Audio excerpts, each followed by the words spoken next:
Hello people, what's up? Okay, hope you're enjoying the talks on connection because I got another one for you today. Today, I realized this about 6 months ago, and it just clicked. You know, some of these ideas, I feel like they're kind of lurking in the background of my mind, and then one day they just land, and I'm like, oh my God, that's it. It makes so much sense. And this is one of them. I truly believe the key to any lasting relationship, whether that's with your kids, your parents, your spouse, you know, your partner, whoever it is, or whatever kind of relationship that is, or coworkers or anything, anybody you want a lasting connection with, the key, are you ready? It's curiosity.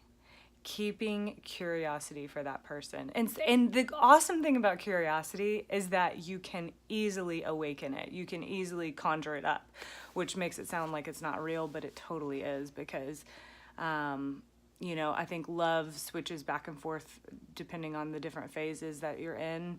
And just over time, you know, there's sometimes where it's pulling you forward with the momentum and the excitement of it.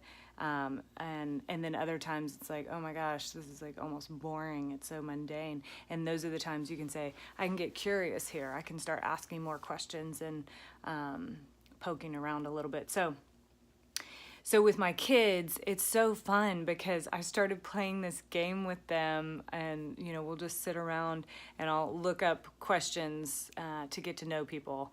You know, I just Google it or whatever. There's millions of lists on Google about it, and I just say, you know, what's your favorite? You know, some of the questions are like, what's your favorite thing that I do that makes you laugh, or what do I do that makes you feel loved, or what hurts you when you know, or what makes you feel rejected, or little things like that. And they're way more specific and better questions. I'm having a really hard time coming up with these off the top of my head, but the point is it ignites curiosity in me about my kids, because I'm like, oh my gosh, I never thought to ask them that.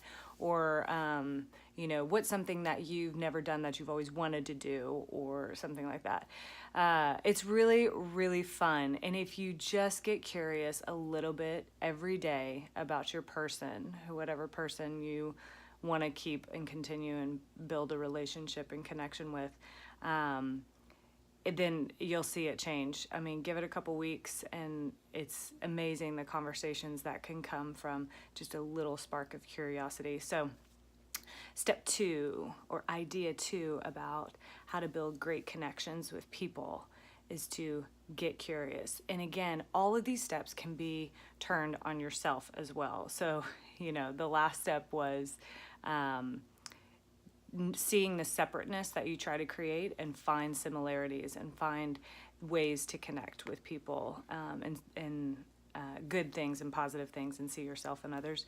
And that's something you can just point at yourself and say, how am I like other people? How has my experience been shared with others? And then with curiosity, we can say, just get curious about yourself. You know, I say all the time in my self-worth talk and just life, get a journal, start asking questions about yourself. A question I ask myself every single night as I'm going to bed is, how do you feel today?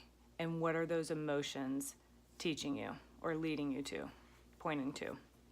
And just actually answering that question, not just like throwing it out there like, oh, what a neat idea that question is, but like actually answering it with words and concrete facts and thoughts. It's so powerful. You begin to get curious about yourself and what triggers you, and that's where growth is. So, you know, in all of these points of connection, you have to have self-awareness. So even with the separateness and a likeness step, you have to have self-awareness of what's going on in your internal real here. And then even with curiosity, you have to have a self-awareness that maybe you haven't gotten curious, you haven't been asking your people questions or leaning in to hear about their experience of the world and how they perceive you in it and themselves and things like that. So get curious about your people today. Let me know how it goes.